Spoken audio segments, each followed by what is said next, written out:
Welcome to the Sunflower Conversations. My name is Chantal, and today I have the pleasure of welcoming Murray Goulder back to the Sunflower Conversations. We first met in 2023 with Daniel Jennings from Epilepsy Action, and we learnt about the type of epilepsy that Murray has, as well as the services that Epilepsy Action provides. So do check out that episode on the podcast platform, the Sunflower Conversations. It's really great, very informative. Today, the conversation is about personal independent payment, PIP, what it is, who is eligible, and how it supports disabled people. So, Murray is joining us to talk from a perspective of his lived experience of, using PIP and the benefits that it provides to him. So, welcome, Murray. How are you? I'm fine, thanks, Chantal. Thanks for having me back. I'm very well. And first of all, we're going to give a visual description, Murray, so that anybody listening to this is able to kind of get an idea of what we both look like. So I'll go first. I am a woman. I am in my midlife, and I have got brown skin. I've got long brown curly hair, and I'm wearing clear framed glasses. I have makeup on. I've got a very multicolored sleeveless blouse on, and I have an earring in my nose and in my ears. So, Murray, over to you. I identify as he. I am white. I'm 45 years old. My hair is slowly greying, silvering. I'm like a badger. I'm just wearing a t-shirt, and I have an implant with a device on the right-hand side of my head.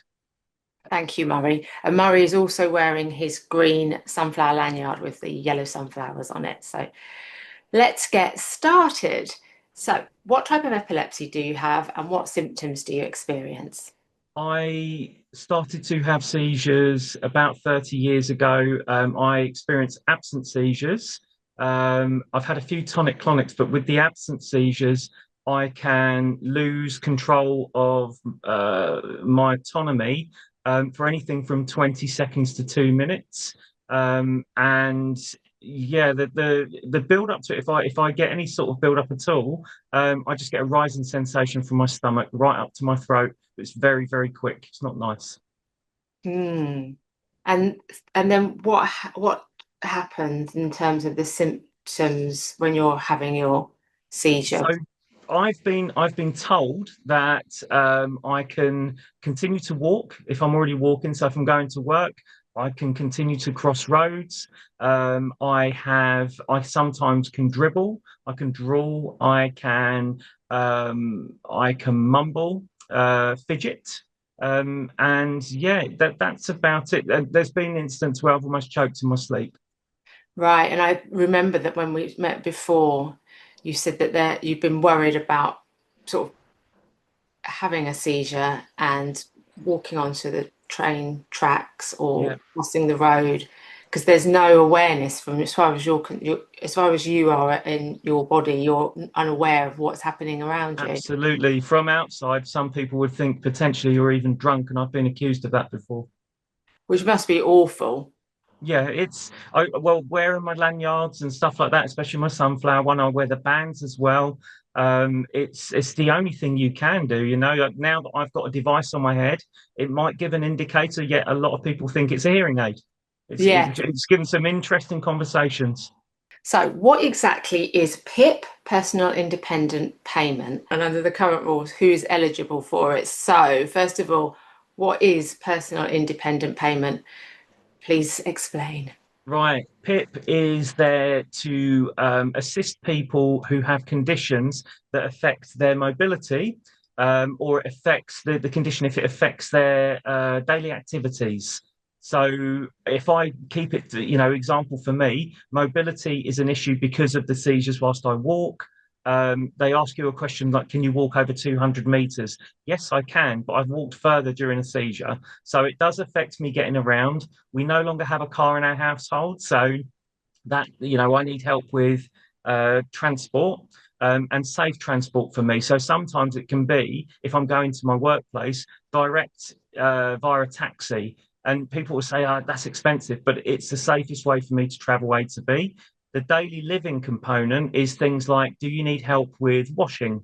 Do you need help with cooking? Do you need help with getting dressed? There's lots of different areas within that. Taking medication's another one, and my example for that would be my memory. I've actually accidentally overdosed or missed medications, so I do need help with that, but that's more memory impacted. That's But that's serious. basically it. There's two parts to it. Yeah, that's really serious, isn't it?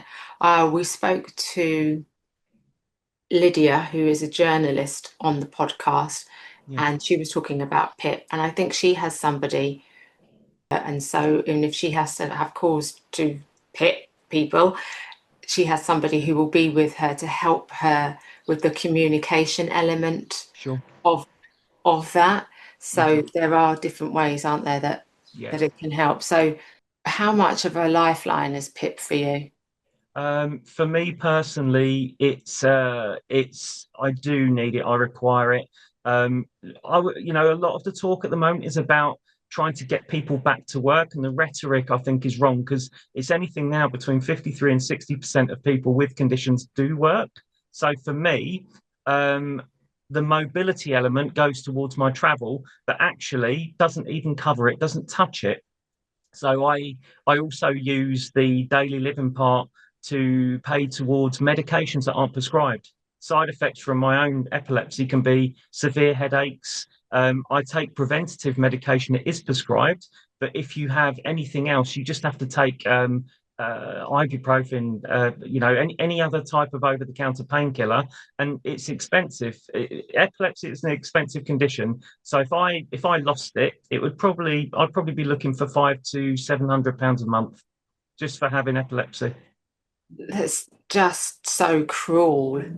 I don't Yeah, think, unless you are living with a health condition, yeah, disability, and having to access medication, I don't think many of us appreciate the financial cost associated with the prescription and yeah, all of that, because mhm, there would be an assumption that if you have a lifelong yeah, condition, or even if it's temporary, if that is significantly affecting your life or it's going to keep you alive, mm. you would assume that that would be something that everybody would have access to. Yeah. I You're in think, that catch like I s 22 situation where you are employed, but if you had to spend that amount of money on your medication, then you wouldn't be able to work, would you? No, that's exactly the point that I've thrown over is that if they take this away from people, then you're going to actually stop a lot of those people from working, or at least as much as they are. I mean, I'm a full-time worker and I have been since I was a teenager. But I've never only claimed for about the last 12 years because I had no idea what it was. I didn't Mm, even know. So I'm not someone who's just claimed and claimed and claimed. And I think they look at the wrong people. And there's also about 20% of people out there without conditions that could work. I would say it's a better thing to try and let's get 100% of people working without a condition first and then work on the rest. So, yeah, and so you didn't know about it until the last sort of decade. no, What no. what what is the process of applying for it like? I've heard a lot of things. I'd like to hear from your perspective. What's the process of applying for it? Originally, it was an interview over the phone, the old system. Then, when they moved the DLA, the Disability Living Allowance, to PIP, they said you're going to be coming off of this. You need to be reassessed again. So this is back in this is years ago. Um, but you would write to apply. Then they would send you a quite a large form, and you would have to fill out sections of why you need it. So washing and stuff. So it's basically what are the risks to you? And cooking would be one for me. I can cook. I can make food, but I've got to be very, very careful. So no sharp knives and stuff like that. And one of my reviews, it came back that it was okay. I could use a microwave. My argument back was that's expensive. And also, I find it offensive that you think that anyone with conditions like this would have to use a microwave and just eat those sorts of foods. Um, so you apply that way, then you can, so in my case, get knocked back, and then you have to escalate that. Eventually, you go to a tribunal and you win your case. I've done it twice. I'm expecting a third one this year, even with the changes. But just out of interest, I thought I'd show you my paperwork. I don't know if you can see how thick that is. That's all my paperwork. Murray's holding up a ring binder, the likes I haven't seen since I was at college, and it's very thick and it is rammed full of paper. Yeah, that includes further medical evidence, evidence of um, tests that I've had, psychological tests that prove that I was having problems with my memory, and also proof that I could not have an operation, resective surgery, to stop the epilepsy. Because if I had it on my type, I would actually lose the use of my arm, my leg. I would completely lose my memory, and I'd have to learn to speak again. So my argument was, I don't think that's really an option for me. I'll go for Mm. medication and monitoring that, but I'm doing the best I can. Yeah, That's what I can do. I mean is that when you're already, navigating life as somebody who lives with epilepsy, experiencing like the memory loss, there must be a continual fear in the back of your mind, like, am I going to do something to really injure myself or somebody else? Yeah. Then to have to be advocating for yourself in such a manner, it Yeah. must take so much energy. Like, do you find that that has an impact on your health, this continual fight?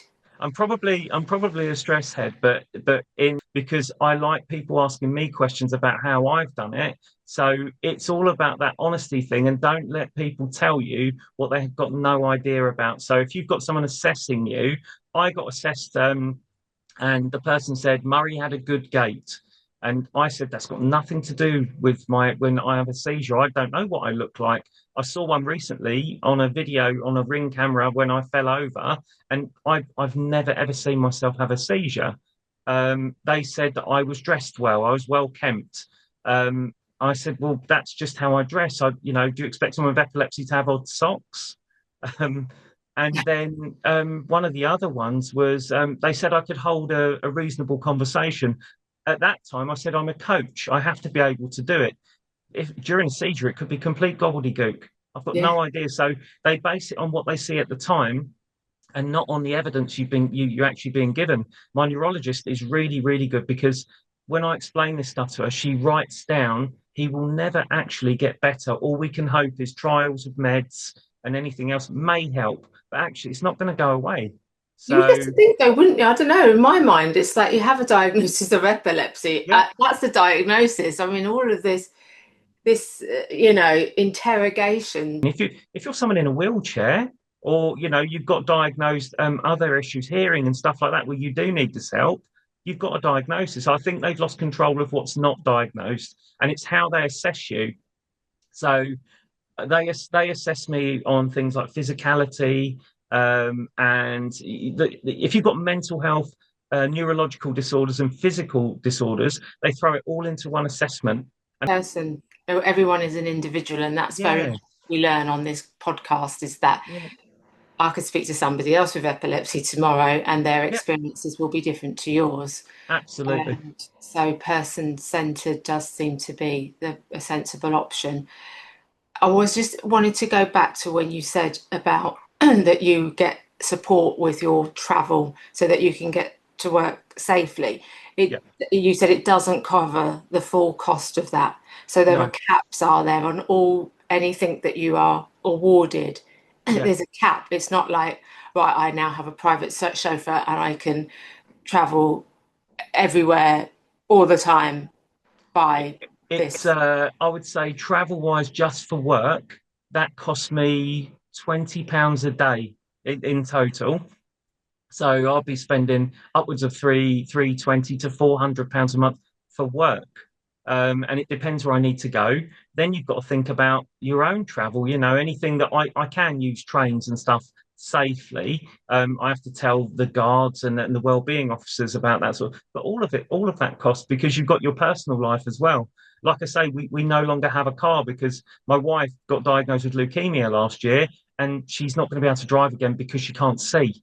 So so where you could help towards paying for fuel and stuff, it's going to be more expensive now because neither of you has a way to get around.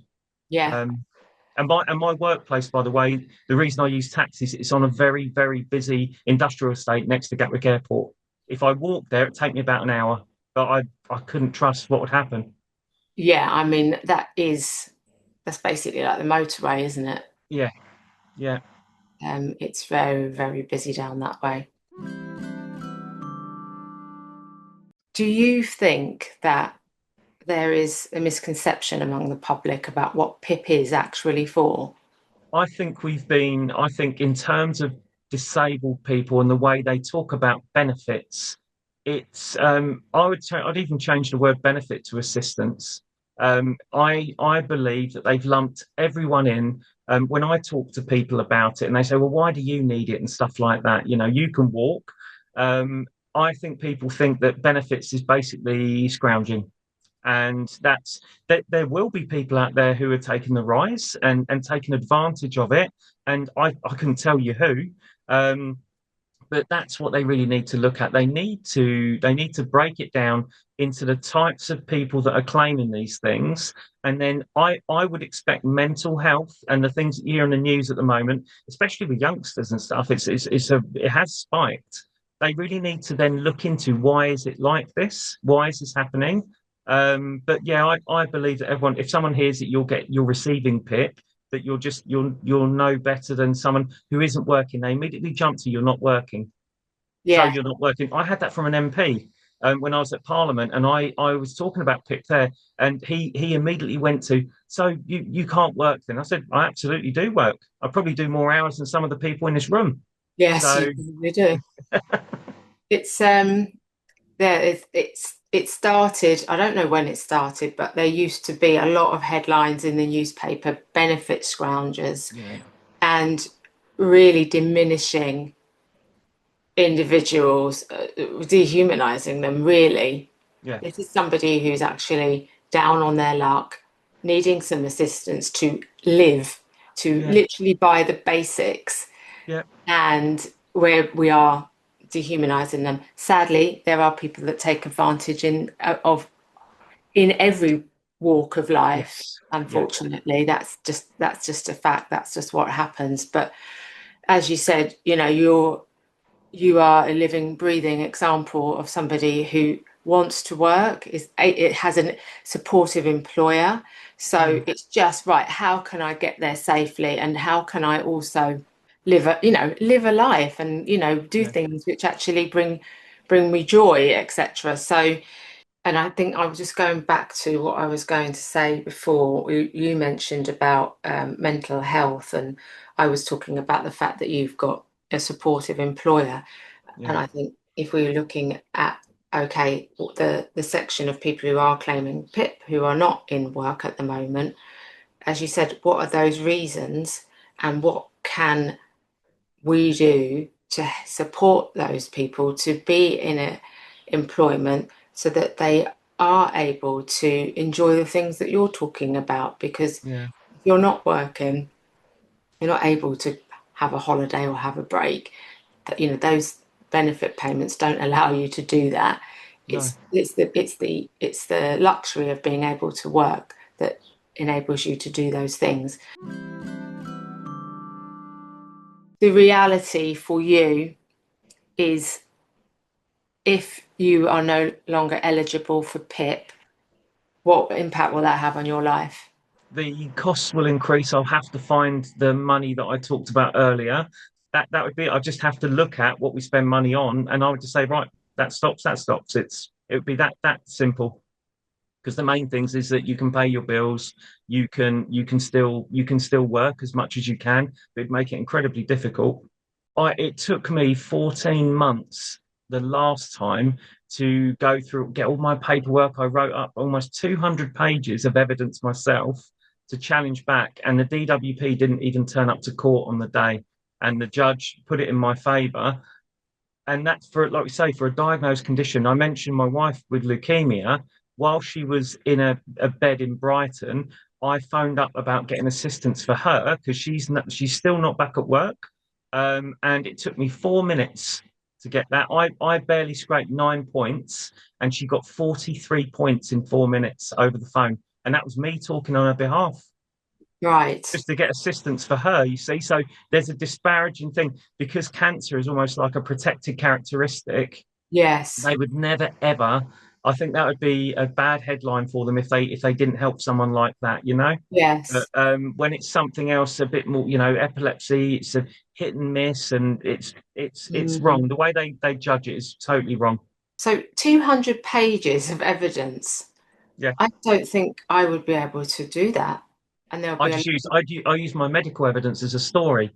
They yes. said there's no proof on an assessment that he's got memory problems. I said I've already supplied it. It says that I have.